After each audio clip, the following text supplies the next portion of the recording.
A ousadia de Paulo contra falsos mestres, falsas revelações e falsos dons.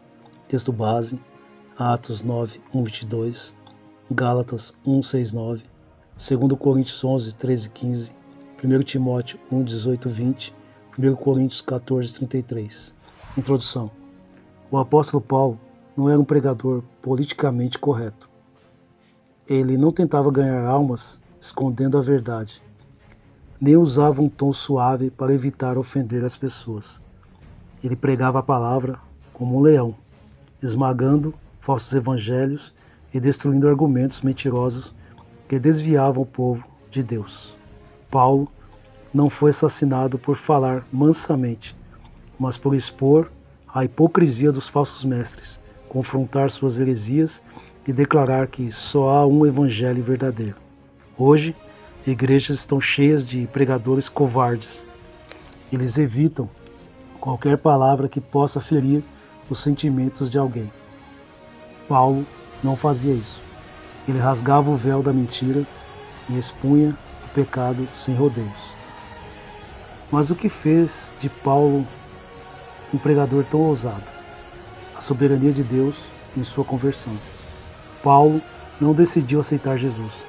Ele foi tomado pela graça irresistível e chamado por Deus de maneira soberana e absoluta.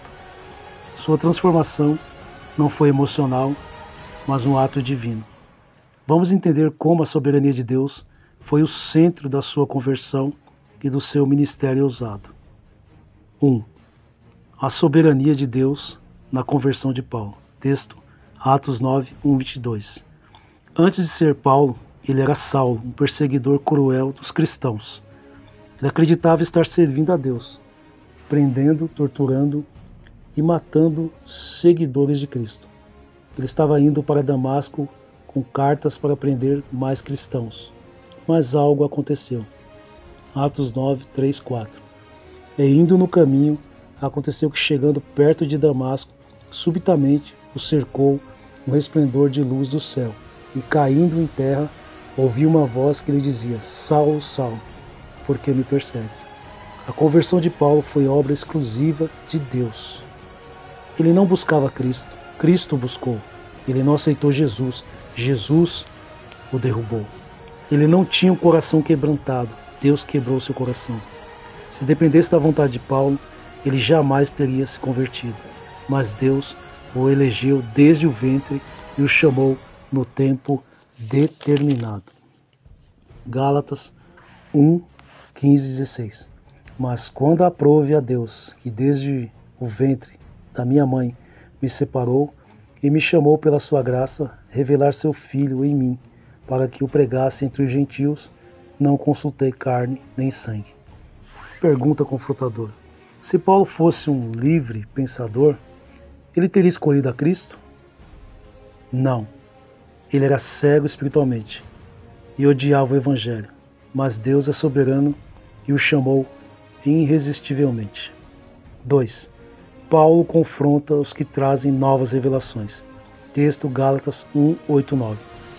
Paulo aprendeu com sua própria conversão que a revelação final já foi dada em Cristo. Por isso, ele combateu qualquer um que tentasse trazer novos evangelhos, novas visões e novas revelações. Hoje, quantos falsos profetas dizem que receberam novas revelações? Deus me revelou algo que ainda não está na Bíblia. Tive um sonho e Jesus me disse algo novo para a igreja. O Espírito Santo me revelou que vocês devem me seguir. Uma pergunta confrontadora. Se Deus já revelou tudo o que precisamos na Bíblia, por que precisamos dessas novas revelações? Não precisamos. Isso é um ataque direto à suficiência das Escrituras. Segundo Timóteo 3, 16, 17.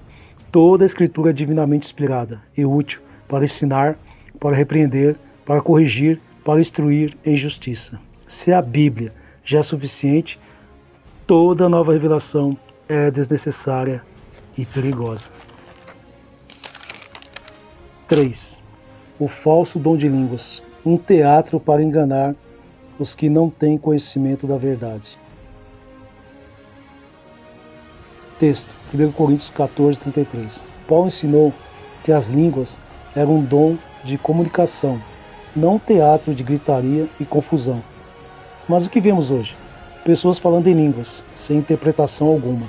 Repetições de sílabas sem sentido como labassúrias, decantas, charamanaya, rialamanaya, calamanaia. Líderes ensinando os fiéis a buscarem e falarem essas línguas. Se não há interpretação, é carne ou demônios, mas não é o Espírito Santo. 4. Visões e experiências místicas. Enganos satânicos. Texto, Colossenses 2,18. Muitos afirmam que tiveram visões de anjos, do céu, ou até do inferno, mas Paulo nos alerta, segundo Coríntios 11,14. E não é maravilha, porque o próprio Satanás se transfigura em anjo de luz. O diabo pode dar visões para enganar. Muitos que dizem ter visitado o céu descrevem coisas que não estão na Bíblia. Pergunta confrontadora: por que pessoas que tiveram visões do inferno descrevem coisas diferentes da Bíblia? Porque são mentirosos ou enganados por Satanás. Conclusão: a soberania de Deus é o centro do Evangelho. Paulo teve um encontro real com Cristo e sua vida nunca mais foi a mesma. Mas sua conversão não foi uma decisão humana. Foi Deus que o elegeu, o chamou e o transformou. Efésios 2, 8, 9. Porque pela graça sois salvos, por meio da fé, e isto não vem de vós. É dom de Deus, não vem das obras, para que ninguém se glorie. Se Deus tivesse esperado Paulo escolher Jesus, ele teria morrido como perseguidor. A conversão é obra soberana de Deus, e é por isso que Paulo nunca negociou o Evangelho. Falsas revelações são maldição, falsas profecias trazem juízo, falso dom de línguas é uma farsa. Visões e experiências fora da Bíblia são enganos de demônios. Isaías 8:20. A lei é o testemunho. Se eles não falarem segundo esta palavra, é porque não há luz neles. Que Deus levante pregadores ousados como Paulo, que anunciem o verdadeiro Evangelho de Cristo. Amém. Uma oração final. Senhor Deus Todo-Poderoso, louvamos o Teu nome pela Tua soberania e graça irresistível. Obrigado, porque és Tu quem chama, transforma e sustenta os Teus escolhidos. Que o exemplo de ousadia de Paulo nos inspire a defender a verdade com coragem, sem temor dos falsos mestres e suas heresias. Guarda-nos do engano, fortalece-nos na Tua palavra e dá-nos um coração firme para proclamar somente o verdadeiro Evangelho. Em nome de Jesus. Amém.